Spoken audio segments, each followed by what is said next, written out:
હિન્દુ એકતા અને રાષ્ટ્ર સમર્પણના સંદેશ સાથે ગૌ હિન્દુ રાષ્ટ્ર સમર્પિત એકતા પદયાત્રાનું આયોજન યાત્રાધામ ગુમાનદેવ ખાતેથી આગામી 24 જૂન 2026ને બુધવારના રોજ કરવામાં આવ્યું છે।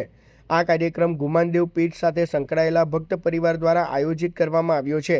પદયાત્રા સવારે 10 વાગ્યે પ્રસ્થાન કરશે। સાંજે 4 વાગ્યે અંકલેશ્વરના કલ્યાણેશ્વર મહાદેવ સિદ્ધિવિનાયક મંદિરે આગમન બાદ સામૂહિક હનુમાન ચાલીસા પાઠ, ધર્મસભા તથા અન્ય ધાર્મિક કાર્યક્રમો યોજાશે। ત્યારબાદ સાંજે 7 વાગ્યે શ્રી રામ અખંડ જ્યોત પાઠ અને સાધુ સંતોના આશીર્વચનના કાર્યક્રમ યોજાશે। રાત્રે 8 વાગ્યે મહાપ્રસાદનું આયોજન કરવામાં આવ્યું છે। કાર્યક્રમનું સ્થળ ગાર્ડન સિટી અંકલેશ્વર ખાતે રાખવામાં આવ્યું છે। આયોજકોએ શ્રદ્ધાળુઓ અને હિન્દુ સમાજના લોકોને મોટી સંખ્યામાં જોડાઈ કાર્યક્રમને સફળ બનાવવા અપીલ કરી છે।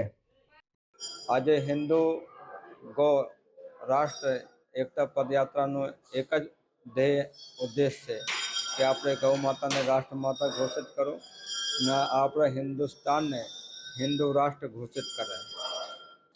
આ યાત્રા આપણે ગુમાનદેવથી નીકળીને અંકલેશ્વર રાજપીપળા રોડ થઈને સારંગપુર પાટિયાથી સીધા સિદ્ધિવિનાયક ગજાનંદ સોસાયટી પહોંચશે। ત્યારબાદ ત્યાં હનુમાન ચાલીસાનો સામૂહિક પાઠ થશે અને રાષ્ટ્રને હિન્દુ રાષ્ટ્ર ઘોષિત કરવા માટે બધા લોકો મળીને પ્રાર્થના કરશે ગજાનંદ ભગવાનને અને જે કલ્યાણેશ્વર મહાદેવ મંદિર છે ત્યાં પણ દર્શન કરશે અને ત્યાર પછી ત્યાંથી આગળ જે અખંડ શ્યામ પાઠનું આયોજન કરવામાં આવેલું છે, એક આપણા ભક્ત છે ત્યાં પણ જઈને દર્શન કરશે અને ત્યાં પણ ધર્મસભા યોજવામાં આવશે।